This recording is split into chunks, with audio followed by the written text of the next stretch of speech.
not okay. All I want, and I pray, all I need are बिस्मिल्लाहिर्रहमानिर्रहीम अस्सलाम वालेकुम। Welcome to Hiba mother vlog. आप मेरा YouTube channel Hiba mother vlog देख रहे हैं। और तो मेरी प्यारी सी यूट्यूब फैमिली, होपफुली कि आप सब लोग ठीक ठाक होंगे।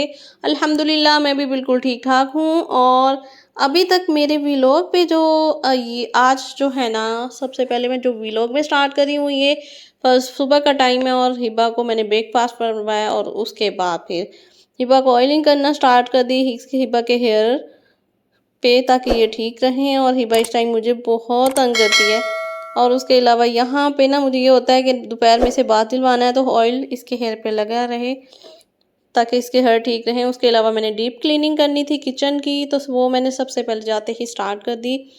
तो यहाँ पे मैं एक आपको मज़े की सबसे अहम बात बताती हूँ कि जब जो चीज़ हमने कम यूज़ करनी हो उसको हमें ना कैबिनेट में ना ऊपर रखना चाहिए। वो इसलिए, जैसे ये मॉर्निंग नेक्स्ट का मेरे पास ब्लेंडर था और मैं इसे बहुत कम यूज़ करती हूँ क्योंकि मेरे पास एक और ब्लेंडर है, तो इसको इसलिए मैंने ऊपर रख दिया। और जो बाकी गिलासेस वगैरह थे ना, वो बहुत यूज़ होते हैं, तो उनको मैंने ये नीचे जो इसकी स्पेस है ना, इस तरह मैंने इसकी सेटिंग कर दी।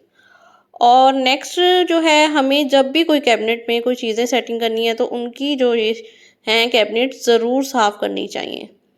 और उससे नेक्स्ट जो है, यहाँ पे ना हमें जितने भी स्पाइसेस हैं ना, इसकी एक कैबिनेट होनी चाहिए, एक या दो, इन्हीं में सारी चीज़ें हों, ये नहीं कोई चीज़ कहाँ हो। तो इस तरह हमें ना बहुत इजी रहता है। और इसके अलावा ये देखें, कैबिनेट के बाहर जहाँ हैंडल्स हैं, जहाँ से हम बार बार पकड़ते हैं और इसके पास भी बहुत डस्ट लग जाती है।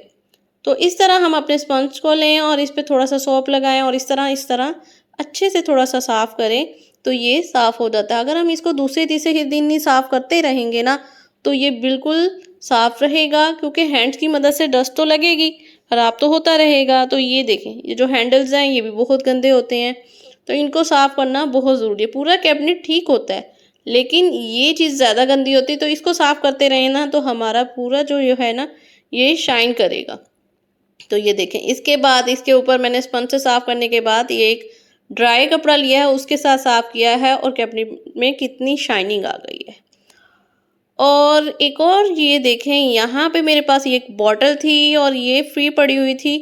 तो हमारे पास इसी तरह बहुत सी बॉटल्स होती हैं जिसको हम ऐसे ही वेस्ट कर देते हैं। तो ये ऑलिव ऑयल की बॉटल थी और इसको मैंने गर्म पानी डाल के और सर्फ डाल के ना, इसको अच्छे से मैंने इसको वॉश किया। इसके अंदर भी ज़ाहिर ऑयल था, तो चिकचिनाहट थी, तो उसको भी मैंने इसको अच्छे से वॉश करने के बाद अंदर गर्म पानी डाला, सर्फ डाला और इसको अच्छे से शेक किया ताकि अंदर से भी सारी जो है वो ख़त्म हो जाए। और यहाँ पे देखें जी, ये शेक करके साथ ही इसके बाहर से साफ़ किया है। और इसका जो स्टिकर लगा हुआ है उसको मैंने रिमूव कर दिया है।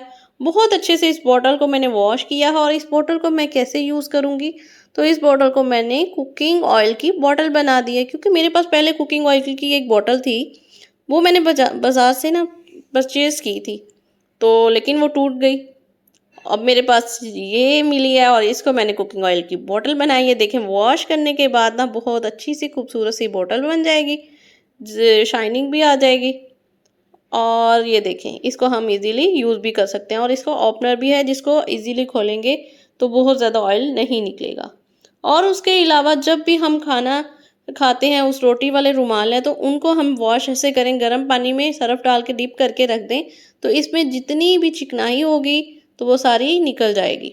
और इसी तरह हमारे छोटे छोटे डेकोरेशन पीसीज हैं, जब हमें टाइम मिले तो हम उसको वॉश कर दें अच्छे से, ऐसे ही स्पंज के साथ, तो ये बिल्कुल न्यू हो जाएंगे और इनमें शाइनिंग आ जाएगी। ये ऐसे होंगे जैसे हमने अभी परचेज़ किए हैं।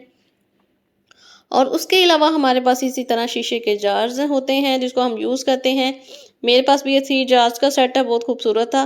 तो इनको भी अगर हम वॉश करते रहें तो इनकी शाइनिंग कायम रहती है। और कैबिनेट को इस तरह हम सेटिंग करें कि एक चीज़ के ऊपर दूसरी चीज़ और ज़्यादा स्पेस भी ना लें और काफ़ी चीज़ें भी आ जाएँ। और जब ये जार जो होते हैं ना, इनको वॉश करने के बाद इनको अच्छे से ड्राई करना चाहिए।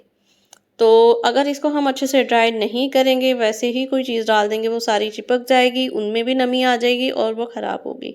तो जब मैंने इनको वॉश कर लिया है ना, तो अब इसको मैं बहुत अच्छे से, देखिए मैंने एक बिल्कुल सिंपल लॉन का कपड़ा लिया है, जिससे ये वॉश इसको इनको वॉश करने के बाद इनको ड्राई करना बहुत आसान है। तो ये अंदर से बिल्कुल ड्राई हो गए हैं। तो अब देखें, अब मैं इसमें इजीली देखें, इसमें मैंने एक में पत्ती डालनी है, एक में शुगर डालनी है और एक में शक्कर। ये तीनों चाय की चीज़ें हैं तो ये इजीली यूज़ होती हैं, तो इनके लिए मैंने ये जार फिक्स कर दिए हैं और अच्छे भी लगते हैं। ये देखें, अब तीनों में मैं ये डाल दूँगी और इनको पैक कर दूँगी। ये तो और इसके अलावा ये अगर हमारे काउंटर पे पड़े हैं तो ये बहुत खूबसूरत लगते हैं, क्योंकि ये शीशे के जार हैं। आपको पता है शीशे की चीज़ें वैसे ही प्यारी लगती हैं और ये बने भी बहुत खूबसूरत से हैं। तो जी जनाब, यहाँ पे मेरे ये सेट हो गए हैं, तो ये रेडी हैं। और उसके अलावा ये देखिए, चूल्हे के पीछे ना जो हमारा स्टोव है, इसके पीछे जो ये जगह होती है ना, सालन बनने की वजह से उसकी छींटों से बहुत ज़्यादा ये ख़राब होती है। तो अगर हम जब भी चूल्हा अपना स्टोव साफ़ करें तो जल्दी से ना इसको पीछे से भी इसी तरह एक अपने स्पंज मार के अच्छे से इसके ऊपर ड्राई कपड़ा मार दें, तो ये ऐसे ही शाइनिंग करेगा। और ज़ाहिर है किचन की क्लीनिंग हो रही थी और चूल्हे को ना साफ़ किया जाए ऐसा हो नहीं सकता। तो ये तो सबसे पहले आता है, क्योंकि सारा दिन तो इसी पे काम होता है और सबसे पहले यही डर्टी होता है। इसको जितनी बार साफ़ करें कम है। और इसको भी मैंने जल्दी से, और इसकी जो दरमियान वाली है ना, जहाँ से हम, और ये देखें ये चीज़ें, इनको निकाल के अगर साफ़ कर लेना तो ये बहुत अच्छे से क्लीन हो जाता है और बहुत ईज़ी रहता है यूज़ करना भी। तो जनाब ये मेरा साफ़ हो चुका है और इसमें शाइनिंग भी आ गई है। और बाकी मैंने इसकी सारे काउंटर्स की शेल्फ़ें साफ़ करनी है। और ये जो मेरी बॉटल थी रेडी हुई है, इसमें मैंने कुकिंग ऑयल डाल के अपनी कुकिंग ऑयल की बॉटल सेट कर ली है। और यहाँ पे ये जो मेरे डेकोरेशन पीसेस थे ये बिल्कुल वॉश हो गए हैं, न्यू हो गए हैं, तो इनकी मैंने इस तरह सेटिंग कर दी है। ये मेरे पास एक छोटी सी ट्रे थी और इसके ऊपर मैंने देखें इस तरह बॉटल सेट कर दी हैं, ऑयल्स वाली बॉटल है।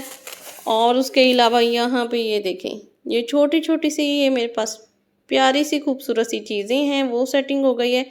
तो ये किचन की शान को और बढ़ा देंगी और खूबसूरत लगेगा। और उसके अलावा यहाँ पे मेरे पास ये देखें, ये बर्तन यहाँ पे रखते हैं ताकि बर्तन ड्राई हो जाएं। ये मैंने बास्केट ली थी, लेकिन अब ये इस टाइम बहुत डर्टी हो चुकी है, जिसको ओपन करके बाहर ना, ये थोड़ी बड़ी है तो अंदर वॉश करनी थोड़ी मुश्किल है। इसको ओपन एरिया में हम आके अच्छे से वॉश कर रहे हैं। तो जनाब यहाँ पे ना मेरा सारा किचन बिल्कुल नीट एंड क्लीन हो गया है। और ये देखें कैबिनेट की सेटिंग भी हो गई है, तो बहुत अच्छे से ये देख सकते हैं। और अब जब ये किचन साफ़ होता है ना, क्योंकि हम सारा दिन तो किचन में गुजारते हैं, तो किचन जब साफ़ हो और शाइनिंग कर रहा हो ना, तो वो बहुत सुकून देता है, बहुत अच्छा लगता है।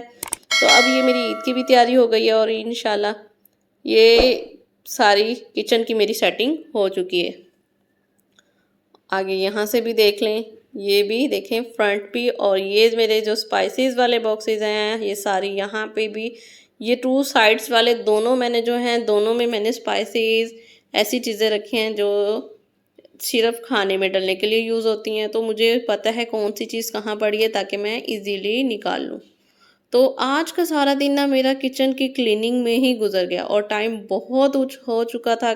5:30 का टाइम था और मैंने अभी अफ्तारी भी रेडी करनी थी और मैंने फिर जल्दी जल्दी से चिकन निकाला। और ज़्यादा टाइम तो था नहीं, बल्कि 5:30 से भी ऊपर हो रहा है, तो फिर मैंने सोचा स्पैगेटी बना लेती हूँ। और चिकन को पहले निकाल के, और साथ ही मैंने स्पैगेटी के लिए ना ऊपर पानी रख दिया ताकि वो बॉयल हो और मैं स्पैगेटी डालूं। और साथ ही मैंने वेजिटेबल्स निकाली। वेजिटेबल्स में मैंने ना सिर्फ शिमला मिर्च डालनी थी और यहाँ पे गाजर डालनी थी, तो ये जल्दी से निकाली और मैंने जितनी जल्दी से ना कट कर सकती थी उसको कट करने की कोशिश की है, क्योंकि अभी मैंने फ्रूट चाट भी बनानी थी और उसके अलावा समोसे वगैरह भी फ्राई करने होते हैं, तो वो काम भी करना था, अभी सोच ही रही थी। और शरबत वगैरह जो है वो कवल रेडी कर देती हैं। तो यहाँ पे बहुत तेज़ी तेज़ी से मेरे हाथ चल रहे थे, कोशिश तो यही थी कि जल्दी से काम हो जाए। और स्पैगेटी बिल्कुल बॉयल होने ही वाली थी। और स्पैगेटी मैंने ना बहुत लाइट तरीके से बनानी थी। गार्लिक मेरे पेस्ट पहले ही था, उसको जल्दी से मैंने फ्राई किया और उसमें चिकन डाला है और बहुत लाइट सी मैंने तिक्का मसाला डाल के नमक डाला है। और उसके बाद जल्दी से वेजिटेबल डाल के ना चिकन को थोड़ा सा गिला दिया और उसके बाद योगर्ट डाल दिया। बहुत ईजी तरीके से बनाई है। अगर आपको भी अगर 10 या 15 मिनट में आप जल्दी से बनाना चाहते हैं तो आप इस टिप से बहुत इजी और मज़े की रेडी कर सकते हैं। अगर आपके पास टाइम कम है ना, तो आप बहुत मज़े की तो इफ्तारी में फिर आज कुछ ज़्यादा तो मैंने रेडी नहीं किया, बस पैटी रेडी की थी और फ्रूट चाट। तो अभी तक आप मेरे व्लॉग पर हैं तो जल्दी से मेरे व्लॉग को लाइक कर दें ताकि आप मेरे साथ जुड़ जाएं और इसके अलावा अपने फ्रेंड्स में शेयर कर दें।